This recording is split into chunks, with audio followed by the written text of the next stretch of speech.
From the Missouri School of Journalism, welcome to Global Journalist. I'm Jim Flink. This week we're looking at journalism in Pakistan. The country remains a treacherous place for journalists to do their jobs. In the past 3 weeks, 2 different explosive devices have been found at the home of a television journalist in Peshawar, a city in northern Pakistan. Reporters Without Borders has described the country as, quote, long the world's deadliest country for media personnel, end quote. A group of journalists from across Pakistan is now visiting the Missouri School of Journalism to learn more about journalistic practice in the West and to teach us about the state of reporting in Pakistan. Among other things, they say they are frustrated with the way Pakistan is being portrayed in American media, and they hope this visit will help to change minds.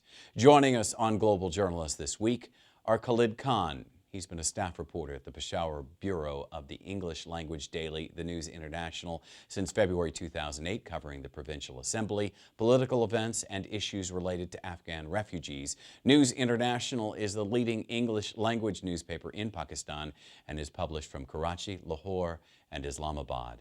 Yasser Kazi is National Program Manager at Hot FM 105 Radio Network, the largest FM radio network in Pakistan. Since March 2012, he's been responsible for the programming of the entire radio network, consisting of 14 stations operating in the main cities of Pakistan.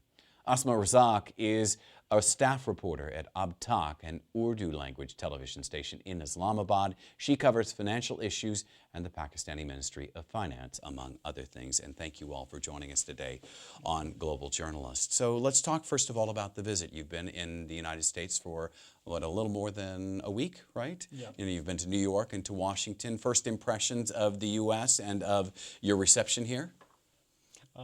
We found it as a very excellent experience, and we are here for around 2 weeks, and we met the people from various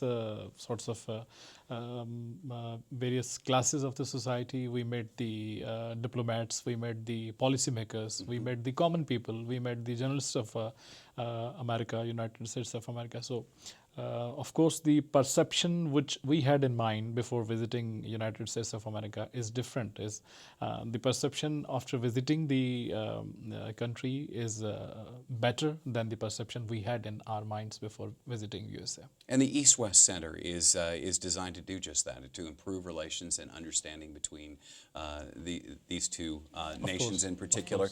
So in terms of the relationship and the understanding of how the Western media covers Pakistan.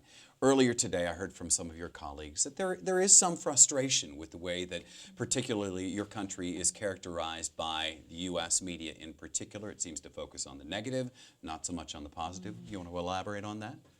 Yeah, exactly. First of all, I will say that this visit is very much informative for us.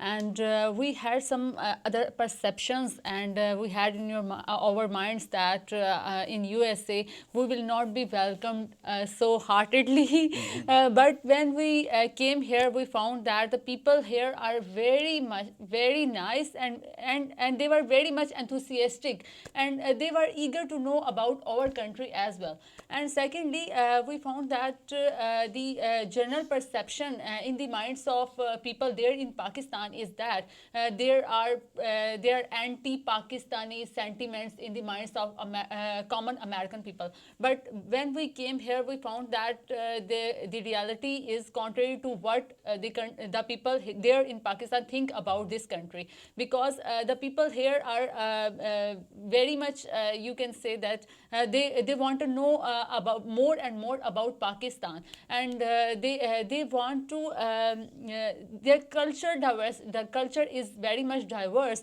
and the people are not limited to their lives. And they welcomed us, and we went to meet some diplomats, some political personalities, and we found that the US government is taking interest in Pakistan now. And I think that after election 2013 in Pakistan and the new government has formed, so these are the efforts of the new government of Pakistan as well, that the US government is now taking interest in the affairs of Pakistan in general. But I will tell my own story, my experience after a long and exhausting journey. When we landed at Honolulu airport, it was a pleasant place, we can say heaven on earth. But when we were leaving for Washington DC, we, for 3 journalists from Peshawar, as I am from Peshawar, the bordering town with Afghanistan, and my name is Khalid Khan. So the Khan is usually used by Pashtun people, Afghan people.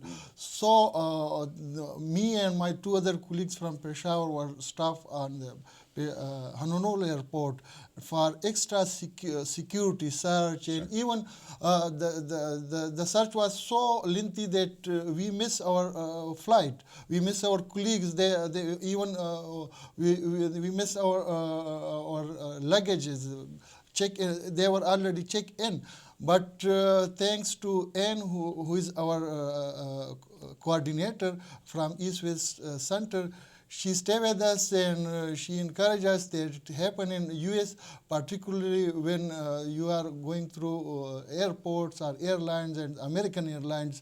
So it was a harsh experience, and I myself and my 2 colleagues even were complaint. I registered my complaint that at least they should tell us that you have to pass through this pit down, and it is our part of the system. And even at Los Angeles airport, when we missed the same flight, we remain in Honolulu, and then on the other morning we got another flight, and it was Los Angeles. And at Los Angeles, the behavior of the security personnel was very cooperative. They told us that the American Airlines has suggested to do extra search, and you will not mind that it's part of our security.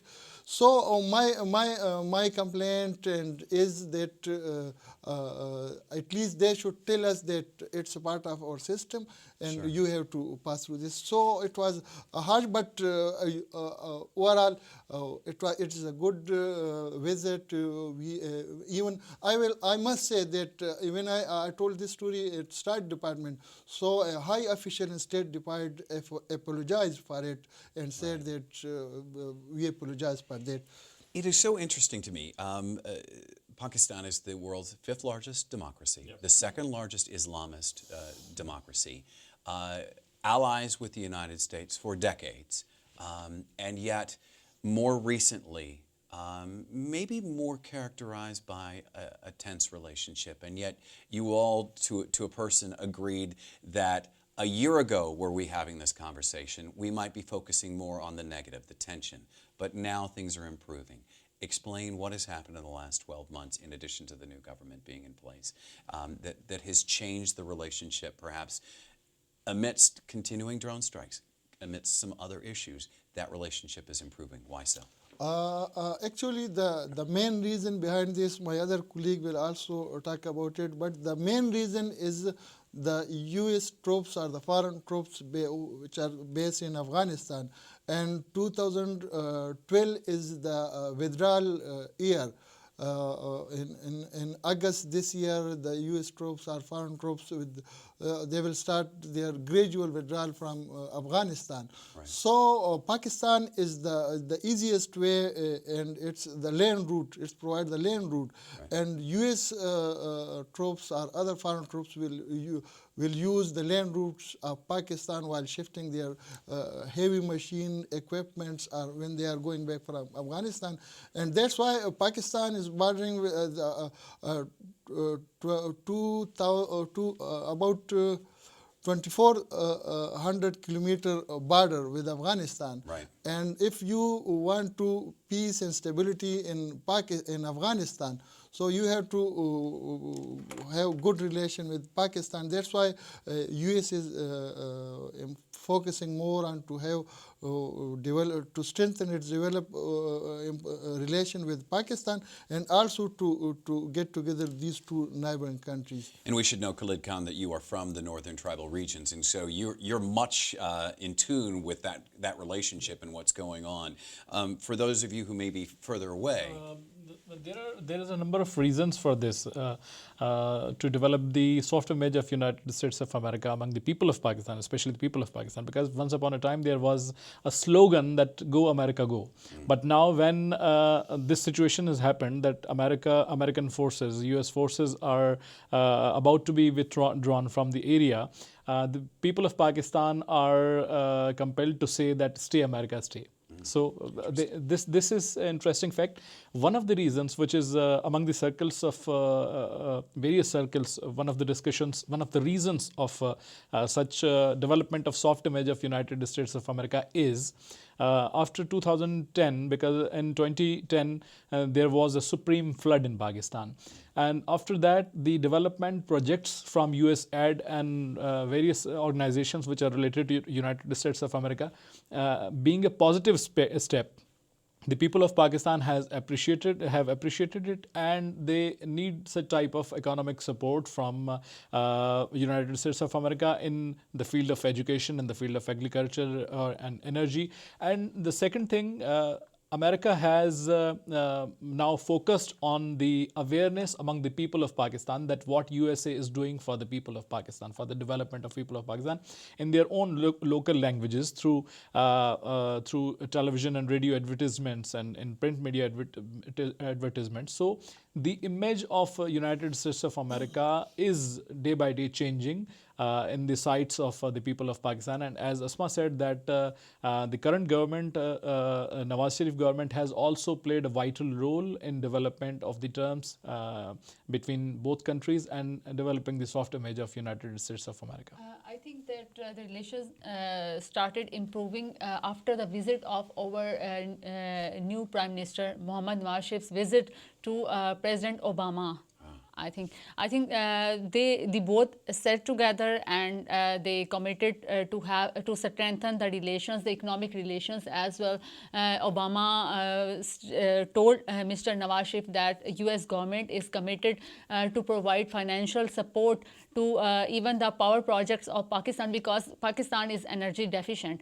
So he said that Pakistan has been provided by USA has been provided financial aid to add I think 1,000 megawatt to the national grid, and so the relations improved suddenly after Prime Minister Mohammad Nawaz Sharif visited USA after the formulation of the new government in Pakistan.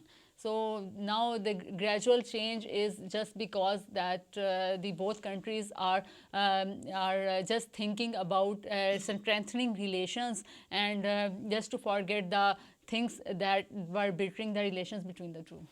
You're listening to Global Journalist. I'm Jim Flink. Today we're talking with a group of journalists from Pakistan on the differences between the media there and here in the United States. Joining us, Khalid Khan from the News International, Yasir Kazi from Pakistan's Hot FM 105 radio network, and Asma Razak, who is with the Talk Television network.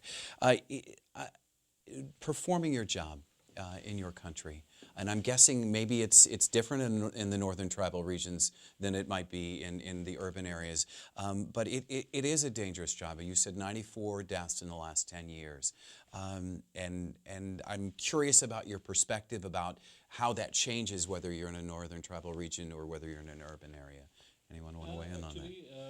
It is in overall Pakistan, it is very much difficult to report the truth, because whether you are in any sort of any area of Pakistan, it is more difficult in the tribal areas, because there is a situation of like in Karachi. I'm based in Karachi.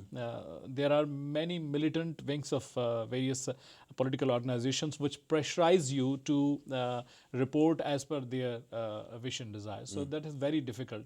without passion, you cannot perform your job there, because journalism in East, and especially in the countries like Pakistan, is very much difficult. And to do justice with your job, and to be loyal with your job, along with keeping truth along with you, it is so difficult. So whoever is doing this job in Pakistan is appreciable, and whoever knows about the difficulty on ground, because it is a land of bomb blasts, and it is a land of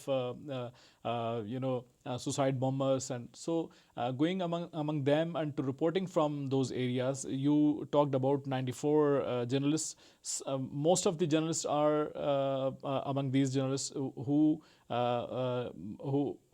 breathed for the last time during performing their jobs in such type of dangerous areas. And Khalid Khan will be focusing about his area, because he belongs to tribal area. I must say that journalism in tribal areas is a difficult task, because in tribal area, in some tribal agency, the militants and military are in fighting, and one cannot go, even a journalist, a local journalist, cannot report from there. And if you report against a militant organization, and if you report against military people, so for a journalist, they both are dangerous, because you have to be neutral, in other words. And in tribal area, most of the tribal area are, as I told earlier, that it's bordering Afghanistan. So all of the journalists who belong to tribal area had shifted to Settle district. I'm from to Peshawar or other big cities.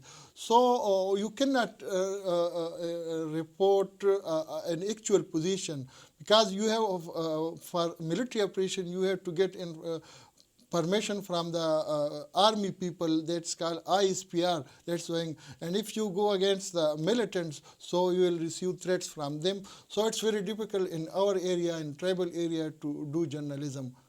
There is much to be hopeful about in your country. Literacy rates, particularly among young people, is at an exceedingly high level across the country, rising.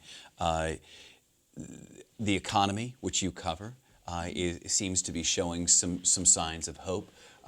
What gives you hope in covering a lot of the stories at home?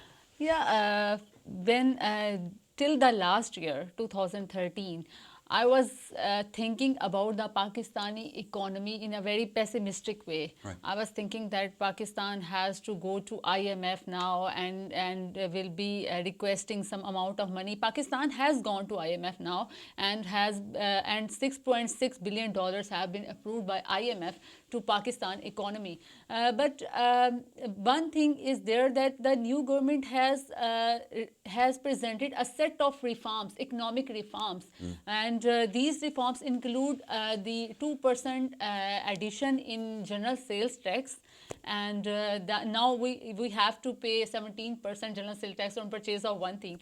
And also the government, the Federal Board of Revenue has a set of reforms that is just to increase the total number of taxpayers in Pakistan. You know that just 1% of the total population of Pakistan is paying taxes. So now the government's main focus is to increase these numbers.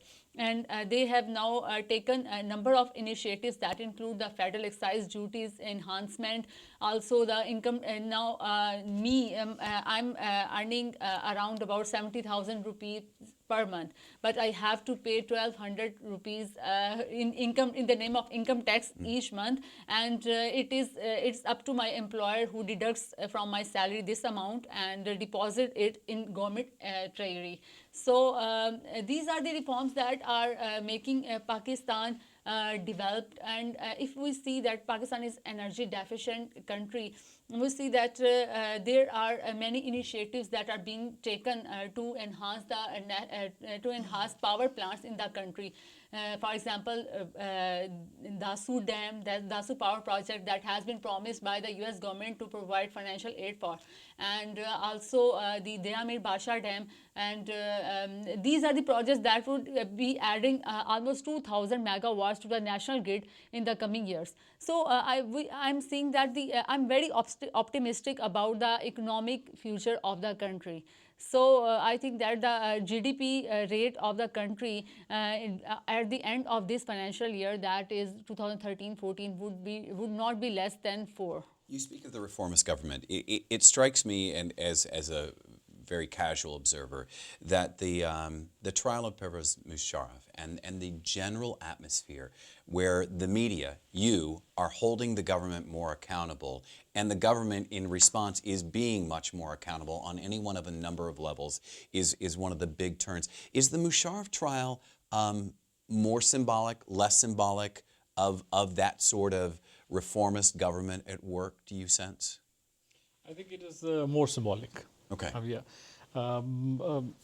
It is a hot topic in today's. Because the military won't intervene now in a way that Yeah. it might have in the past. Yeah, yeah.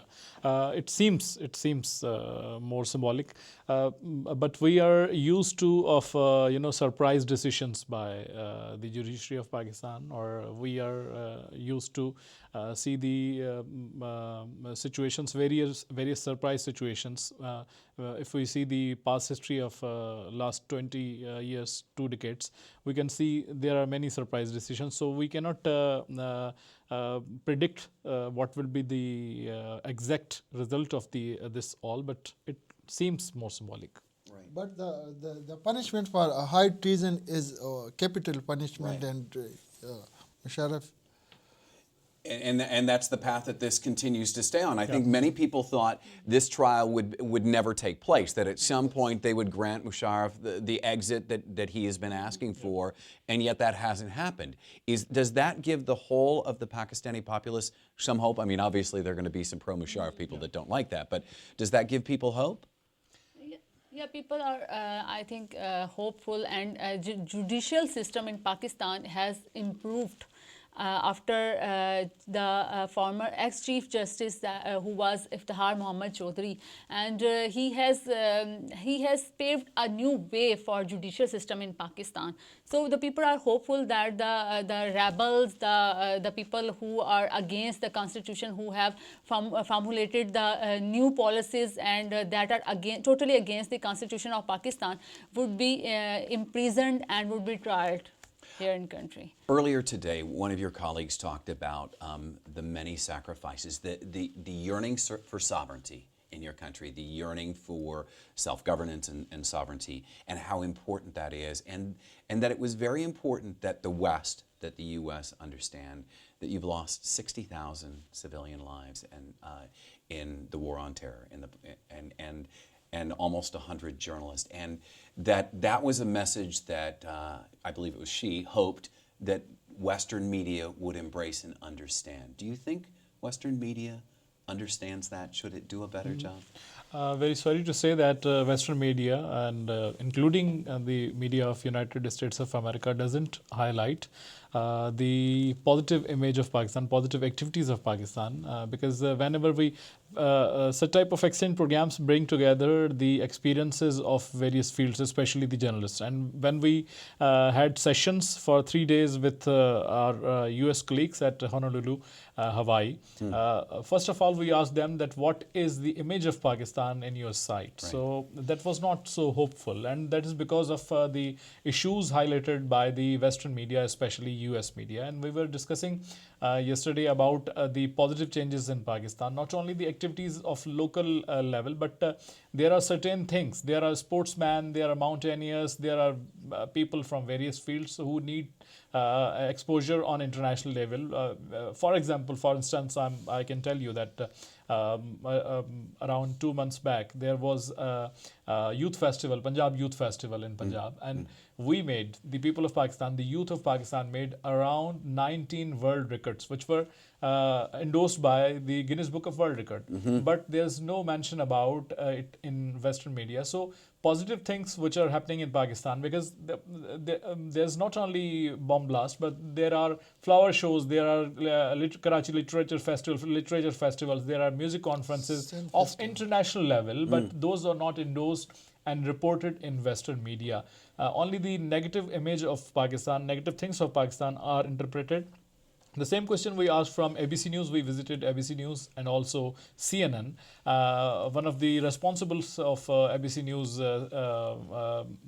admitted this thing that and this is the reality, that we focus negative things because, according to him, and which is a universal fact also, that news is not a positive thing. News is also whatever negative is. Bad One news is thing always good I would news. like to highlight here that from economic point of view, Pakistan has lost 60,000 lives in war against terror, and Pakistan had been promised the coalition support fund by USA, and Pakistan was promised that post 9/11 it will be provided around about more than $20 billion in the name of coalition support fund in the coming years. But unfortunately, Pakistan has just received around $10 billion, and we have to face a loss of $80 billion in this regard. But the US government is not paying a heed to whatever the Pakistani government is saying in this respect, and so we are just looking at the US government to reimburse our amount of money that we spent in the name of coalition support fund. But Are you hopeful that in this era of social media and in this era of citizen journalism and all of the things that we're seeing, Arab Spring, the world over, that the gap in coverage that a Western media might be leaving will be filled by people who are passionate about justice or about coverage of world events? Are you hopeful, and are you seeing that in Of fact? course we are, of course. Yeah. Not only the era of social media, but also the person-to-person contact, which is going to be improved day by day, and between the people of Pakistan and people of United States of America. Individual contacts and such type of scholarship programs like Fulbright scholarship, because Pakistan is the largest beneficiary of this Fulbright scholarships. These cultural exchanges, these journalistic exchanges, these are putting the people of Pakistan together with the people of United States of America, and we are hopeful that Western media would be covering positive image of Pakistan also, and the perception, as I told you, which was a decade or 2 decades earlier, that is going to be changed positively, and that will give us more better results in the time to come. And if journalists abdicate that responsibility, is there enough immersion of cell phone devices? You know, because we talked about the penetration of radio signal, but is there enough of these devices going on around Pakistan to get the message out, to get the word out? yeah, exactly. Actually, technology in Pakistan is very cheap as compared to here in USA. Right. And you know that the mobile companies are offering text messages, packages. So even you can very easily propagate something on your text message and forward it to all your contacts. Sure. So I think that it is very cheaper way now to communicate something. And with about 20 seconds, in the tribal regions, is that true as well? I don't think so. In tribal area, people have very little access to such devices, because people don't have access to internet, and I think radio is the major source of. So radio can play a big role, and Radio Liberty, Voice of America, and BBC is largely listened in that area. A half an hour isn't nearly enough time to discuss the many issues that we share together between our two countries. That's all for this edition of Global Journalist, produced by the Reynolds Journalism Institute and the Missouri School of Journalism. Joining us on the program today were Khalid Khan from the News International, Yasser Ghazi from Pakistan's Hot FM 105 radio network, and Asma Razak from the Abtak television network. Our executive producer and audio engineer is Casey Morrell. Travis McMillan from the Reynolds Journalism Institute is our technical director. Join us again next time for another edition of Global Journalist. I'm Jim Flink.